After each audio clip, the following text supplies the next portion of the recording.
Visões Populares, o podcast que conecta você a vozes que fazem a diferença.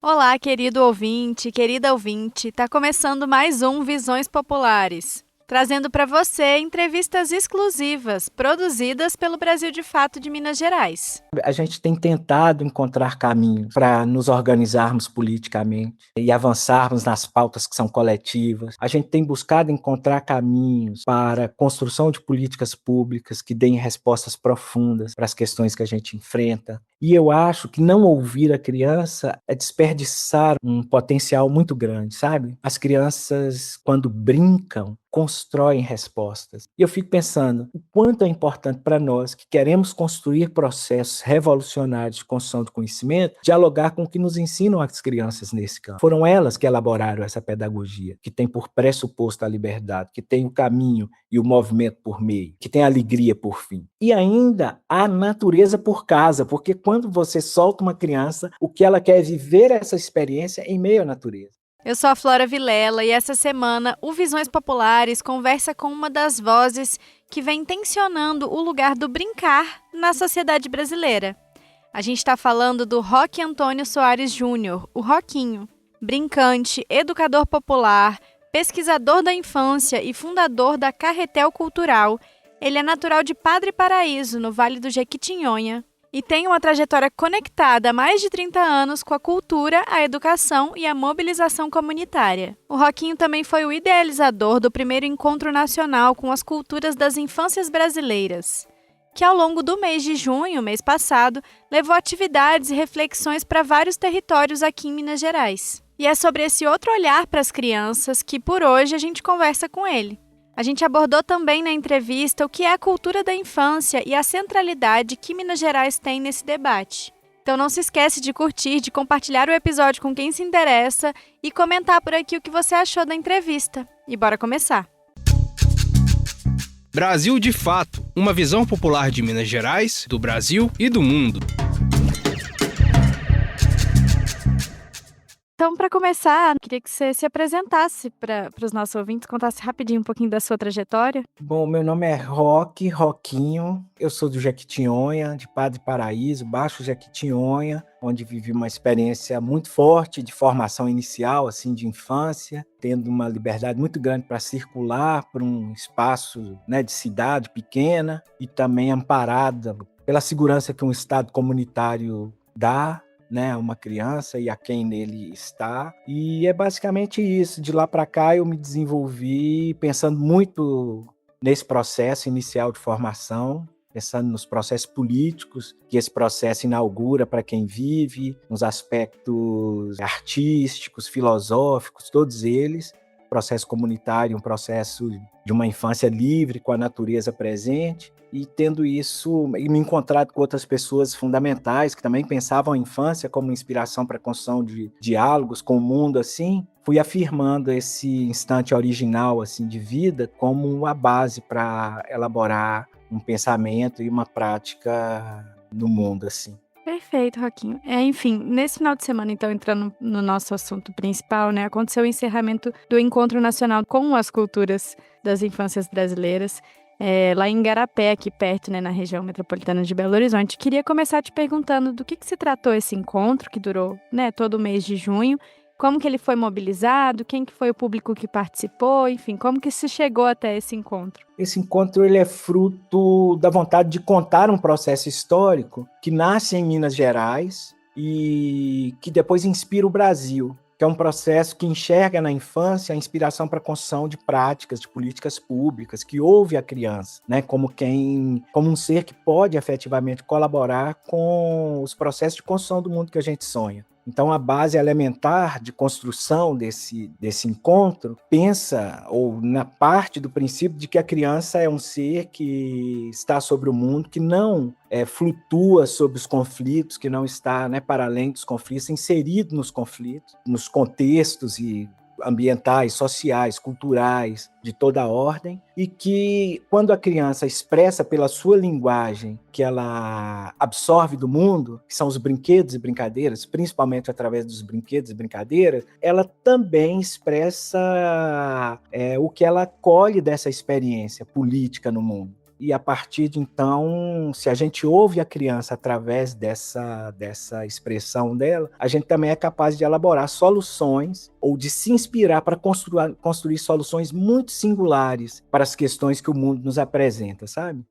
Pensando também que o brincar, como um traço da cultura de um povo, é também um traço da identidade desse povo, e quando você revela ou traz à frente esse traço, você acaba desenhando um aspecto da identidade desse povo que muitas vezes foi desconsiderada, e quando a gente se enxerga de uma maneira total e se compreende de uma maneira total com a sua identidade mais forte, é claro que você também está mais forte para se colocar no mundo e encontrar soluções para as questões que o mundo exige de você. Então a base elementar é essa, pensar a criança nesse lugar. E o grande objetivo foi revelar um processo que já deu à criança essa condição, sabe? Belo Horizonte já foi um lugar que ouviu de fato, de maneira muito especial, as crianças e fez dessa audição, construiu através dessa audição respostas políticas, sabe? Para a cidade. Então a base é essa, sabe? A vontade era contar essa história, trazer as pessoas que fizeram parte dessa história para contarem essa história, experimentar isso de novo, afirmar a criança nesse lugar e aí experimentar ainda outros aspectos da cultura da infância. Tá certo.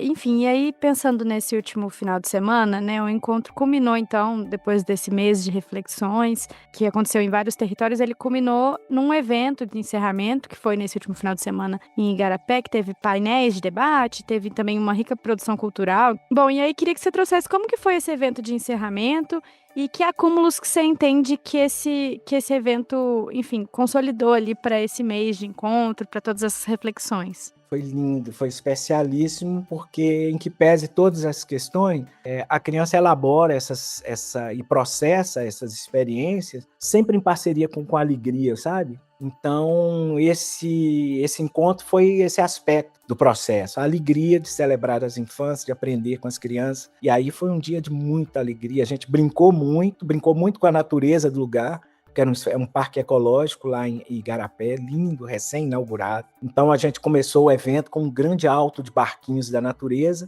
porque no espaço você tem lagoas e nascentes. Então a gente elaborou esses barquinhos com elementos da natureza, fez a soltura, um cortejo lindo e a soltura desses barquinhos nas águas. A Rabiola Casa Escola, que é uma instituição do Jardim Felicidade aqui em BH, elaborou o que eles chamaram de voos rasantes, que foi uma série de brincadeiras tradicionais da infância brasileira e colocou à disposição da população que foi chegando. A população que chegou, pais e mães e avós e filhos, sabe? Uma família presente para brincar junto, essa intenção mesmo de colocar gente de idades diferentes com suas crianças ali naquele espaço juntas. A gente se desenvolveu no sentido de contações de história, veio a Juliana Correia, que é uma grande contadora de histórias, que trabalha com uma pesquisa muito forte sobre as histórias que precedem o Brasil, que vêm da África, e depois as que acontecem aqui já no território nacional, mas inspiradas por essa ancestralidade.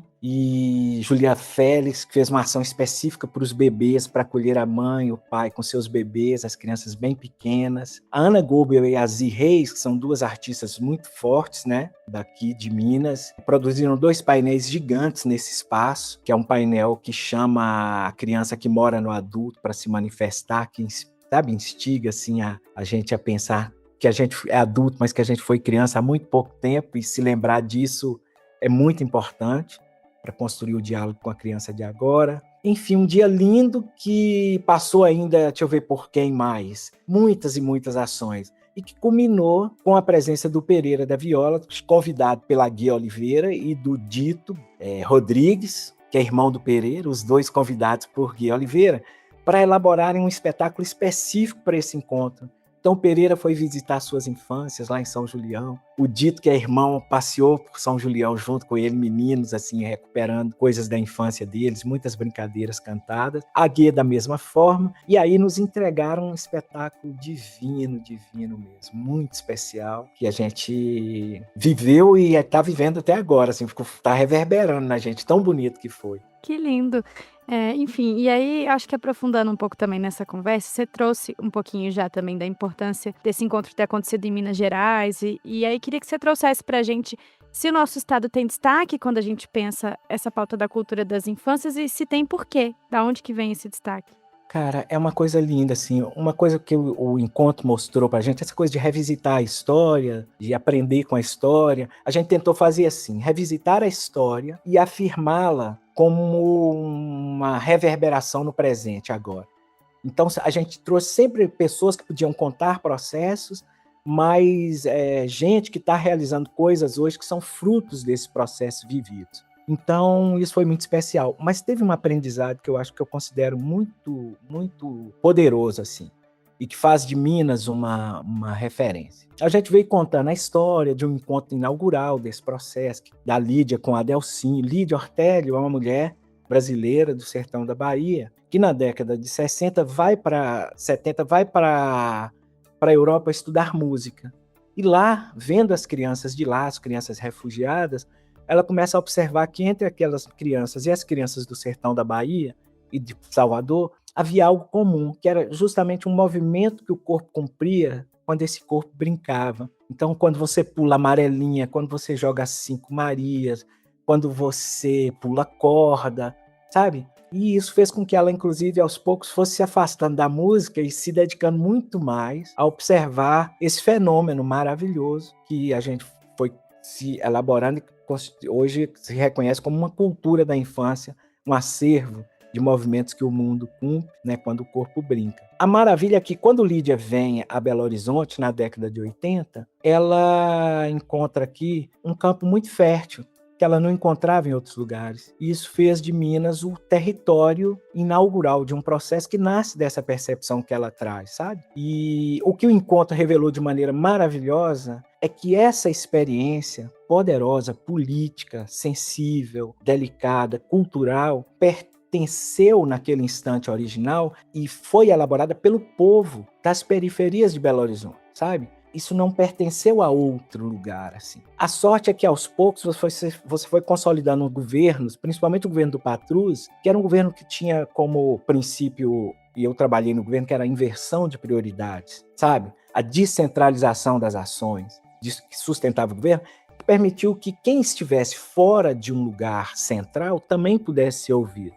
E as crianças estavam à margem, então elas puderam também ser ouvidas. Mas a maravilha foi perceber que quem construiu esse processo inaugural foi um governo sensível com a população organizada das periferias de Belo Horizonte. E que esse processo pertence a essa gente, nos pertence, e que a gente não pode delegar a ninguém a responsabilidade de construir o futuro e o desenvolvimento dessa ação, sabe? A gente não pode acreditar que grandes institutos, porque tem grana, porque tem estrutura, podem ser responsáveis por isso. Não, a responsabilidade continua sendo nossa, continua sendo do povo de Belo Horizonte, do povo do Brasil, que é quem brinca, que é quem ainda brinca, que é quem ainda conserva seus quintais, né? E que é quem ainda pode falar disso com propriedade. Então isso foi muito significativo, muito importante nesse processo, essa percepção, dentro dessa estrutura de um governo popular com um povo organizado, manifestando desejo de avançar nesse sentido. Algumas pessoas captaram essa conjunção, desejo popular com um governo sensível. E começaram a construir políticas públicas aqui em Belo Horizonte, sabe? Então, no Centro Cultural, por exemplo, Lagoa do Nado, instituiu-se uma primeira oficina de brinquedos e brincadeiras que era regular e era política pública. As ações de diálogo do poder público com comunidades da periferia para construir respostas às questões que essas comunidades enfrentavam, e a gente viu isso nas imagens que vieram dessa época, né? Eram todas marcadas pelo primeiro contato, assim, brincando, você em diálogo com as crianças e depois ascendendo no sentido da organização popular daquele lugar e buscando resposta. Depois, Belo Horizonte estabeleceu um centro de referência da cultura da criança e do adolescente por força da ideia do Gil Amâncio e da percepção desses diálogos. E aqui acontecia logo depois o Festival Internacional de Peões, Piorras e Carrapetas, que também celebrava as infâncias, tendo esse brinquedo como mote, mas que buscava um diálogo com a cidade, que colocava a criança no centro. Depois nasceram grupos muito importantes, as Meninas de Sinhá, no Alto Vera Cruz, que são frutos desse processo. Depois, cada centro cultural de Belo Horizonte, os primeiros nasceram, muitos nasceram por força do orçamento participativo. Cada centro cultural, até hoje, tem um brincante, contratado como brincante na sua estrutura. O Arena da Cultura, que é uma escola, que hoje é a Escola Livre de Artes também, ela é uma escola que tem na sua cadeira Memória e Patrimônio, e dentro de Memória e Patrimônio tem o curso de brinquedos e brincadeiras, sabe? Enfim, isso faz de Minas um lugar especial nesse sentido. Lídia, que é a grande mentora desse processo, fala que Minas é o lugar que melhor compreendeu e deu vazão às possibilidades que a cultura da infância sugeriu. É bacana porque mostra também como que depende, que para florescer também é preciso ter apoio, ter estrutura, né? Enfim, ter condições de capilarizar esse processo. E aí, enfim, também nesse gancho, acho que você trouxe muito ao longo das suas perguntas, mas para a gente aprofundar também no que é isso, pensando que você é um grande estudioso, um grande defensor da cultura da infância, queria que você contasse para nós o que a gente entende por cultura da infância. Acho que você trouxe, né, ao longo das outras respostas, mas enfim. E como que você enxerga a importância do brincar, não só para as crianças, mas para toda a sociedade? Olha, eu acho que é isso, sabe? A gente tem tentado encontrar caminhos para nos organizarmos politicamente e avançarmos nas pautas que são coletivas. A gente tem buscado encontrar caminhos para a construção de políticas públicas que deem respostas profundas para as questões que a gente enfrenta. E eu acho que não ouvir a criança é desperdiçar um potencial muito grande, sabe? As crianças, quando brincam, constroem respostas. Sabe? E aí eu vou te dizer, então, o que pode ser a cultura da criança com 2 exemplos elementares, sabe? Por exemplo, brincar é um exercício que a humanidade inteira escolhe. Quando uma criança tem liberdade, aqui ou em qualquer lugar do planeta, o que ela escolhe é brincar. Você sabe disso, eu sei disso, e todo mundo que nos ouvir sabe que quando teve liberdade escolheu brincar. Porque brincar é um processo pedagógico que inaugura para quem brinca compreensões profundas a respeito da própria natureza humana, do mundo que cerca essa natureza, e principalmente dos diálogos essenciais para você consolidar espírito comunitário. Então, brincar é uma pedagogia. É uma pedagogia que, em que pese as complexidades das coisas que ela inaugura, ela não abre mão de ser parceira da liberdade. Sabe, o pressuposto dessa cultura do brincar é a liberdade. O pressuposto dessa pedagogia é a liberdade. Porque cada um precisa encontrar um caminho e acessar algo que lhe forme na sua identidade, né? O meio pelo qual essa pedagogia e essa pedagogia acontece é o movimento, é um corpo livre em movimento, na direção daquilo que lhe importa. E depois, o fim desse processo, que também é o recomeço, é a alegria de encontrar aquilo que importa e te forma. Então, brincar é uma cultura da humanidade, é uma pedagogia irmã da alegria, parceira da liberdade, e que tem o movimento por meio. E eu fico pensando o quanto é importante para nós, que queremos construir processos revolucionários de construção do conhecimento, dialogar com o que nos ensinam as crianças nesse campo. Foram elas que elaboraram essa pedagogia, que tem por pressuposto a liberdade, que tem o caminho e o movimento por meio, né? E que tem a alegria por fim. E ainda a natureza por casa, porque quando você solta uma criança, o que ela quer é viver essa experiência em meio à natureza. Se nós aprendêssemos com as crianças, nós teríamos processos muito mais transformadores e revolucionários quando nós pensássemos em transmitir o que importa a elas, construir conhecimento. E eu estava pensando em outro processo assim que é muito especial, é que brincar é essencialmente uma cultura do encontro. E que as crianças nos apontam.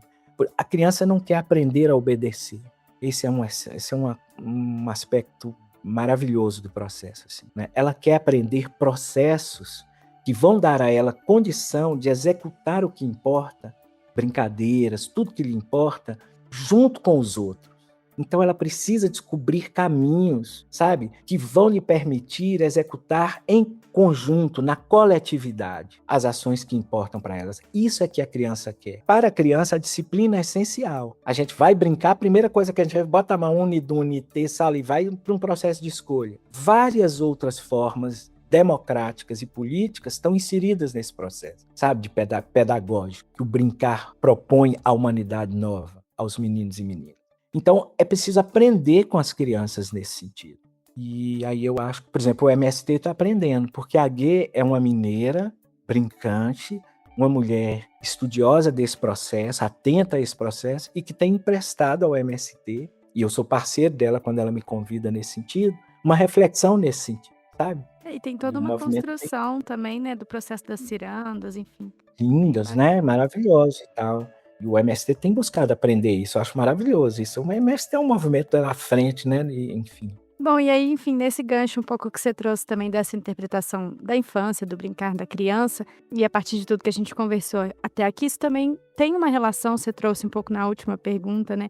Forte com um outro olhar, uma outra visada sobre essa relação ser humano-natureza. E aí, pensando em tudo que a gente tem vivenciado hoje, nesse processo de catástrofe climática, queria que você explicasse melhor pra gente como que se dá essa nova relação e que potencial que isso tem diante desse grande desafio que a gente tem pela frente, já está vivenciando, né? Paz, eu acho que é isso, assim, a criança, ela não pode perder tempo, ela está se formando para ser o adulto que está prometido para ela. Então, ela não pode, sabe, ela precisa estar completamente compenetrada e atenta ao que ela desenvolve. A criança e o ser humano novo sabe que a natureza é uma mãe generosa, ela quer se formar no colo dessa mãe. Zefa, que era lá do Jequitinhonha, uma mulher maravilhosa, ela dizia assim: a gente é filho, a gente é a imagem e semelhança de quem nos criou. Aí ela mostrava o braço assim, dizia assim: isso aqui são os capins, isso aqui são os rios, e aí você vê as veias, e isso aqui são as fontes, e isso aqui é uma mata, ela dizia. E eu levei um tempo para perceber que quando a criança escolhe a natureza como casa dos seus processos formadores, o que ela está buscando de fato é o colo dessa mãe original. Viemos da terra, e a criança sabe, ela sabe que é impossível se formar para amar profundamente o planeta se a gente não estiver sobre o planeta. A gente precisa de um contato, a gente precisa de intimidade, né? Que é o processo pedagógico que a criança constrói, que é de ter o corpo em movimento na direção do que importa. Esse corpo precisa saber o planeta nas suas dimensões mais profundas. Ele precisa conhecer a vida nas suas dimensões mais profundas. As vidas ínfimas, as que se manifestam de maneira, sabe, muito pequenininhas, que a gente quase não vê, mas você precisa se encantar e se apaixonar por isso. E você faz isso quando brinca, quando transforma isso em objeto da sua atenção.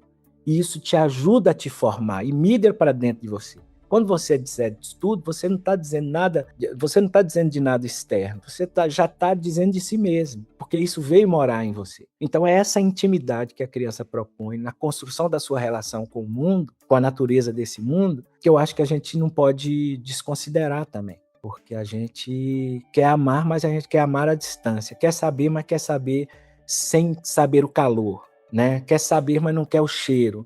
É preciso que a gente se embrenhe, como a criança propõe, para que a gente compreenda que a gente é isso. Quando a gente cuida disso, a gente cuida de si mesmo. Quando a gente cuida da gente mesmo, a gente também cuida do mundo. Perfeito. Bom, e aí, enfim, estamos quase chegando ao fim da nossa conversa, mas uma outra das ações que aconteceu ao longo desse processo do encontro foi a construção de um mural artístico e da inauguração do Quintal das Infâncias em uma escola em Betim, que é um outro território que, enfim, também recebeu parte do encontro, né? Queria que você contasse pra gente o que seria um Quintal das Infâncias, como que essa proposta também contrasta com uma ideia dessa educação infantil que é hegemônica, que é amplamente vivenciada pelas crianças hoje, que é uma educação muito mais encaixotada, fechada, talvez, né? De que forma que essa incorporação do brincar também contribui nesse processo pedagógico nas escolas, enfim. Veio o Guilherme Blaut para nos ajudar na construção desse quintal lá. O Guilherme é um moço que há muitos anos olha para espaços públicos e pensa nos modos de trazer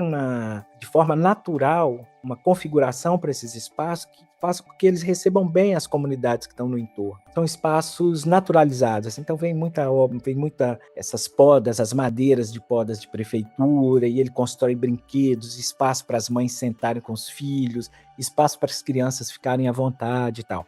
E a gente tem pensado assim, que se você imaginar o que é o material pedagógico de uma escola brasileira, você vai pensar na natureza brasileira, no que nos é ofertado, sabe, por essa natureza. São as sementes, são as folhas, são os troncos, tudo vivo, tudo orgânico, tudo com textura, com cheiro de Brasil, tudo com vida presente. E a gente entende que isso ensina muito mais do que qualquer coisa plástica, ainda que haja textura e cores. A natureza é muito mais complexa, né? E é isso que a gente deseja.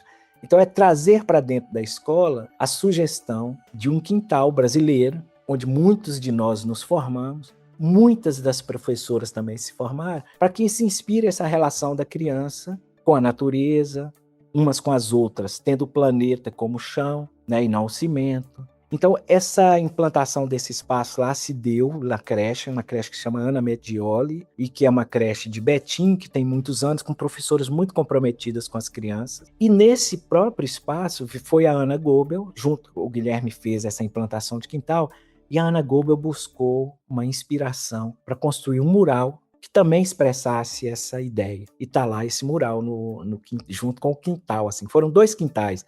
Um interno para receber crianças pequenininhas, de 0 a 3, e um externo que recebe todo mundo. Em Igarapé, a gente também fez 2 murais. Um que a Ana fez e um que a Azi fez. A Ana, maravilhosos, as imagens estão lindas, estão lá, para as pessoas chegarem e encontrarem sinais desse processo, né? E foi esse o processo, assim, sabe? Essas 2 mulheres incríveis, artistas muito diferentes, mas muito igualmente poderosas, assim, sabe? Competentes.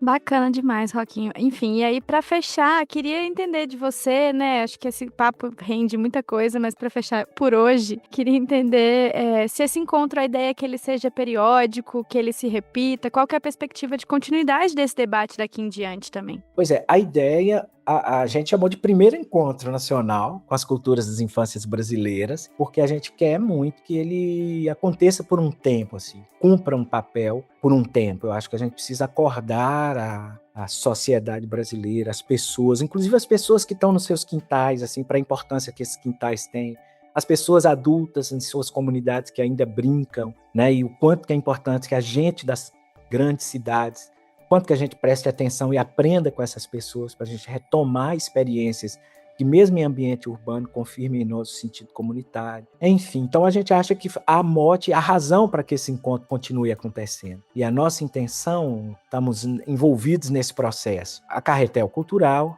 a Fina Fazedoria, com o aspecto da produção, tem um organismo que é a Neoplan, que é quem elabora os projetos, apresenta e depois ajuda a gerenciar. Enfim, muita gente comprometida, sabe? Com esse processo. E a intenção da gente é que a gente leve ele adiante. Faça mais. Tá certo, perfeito. Então, era isso. Se você achar que faltou a gente acrescentar alguma coisa, abordar algum aspecto... Faltou.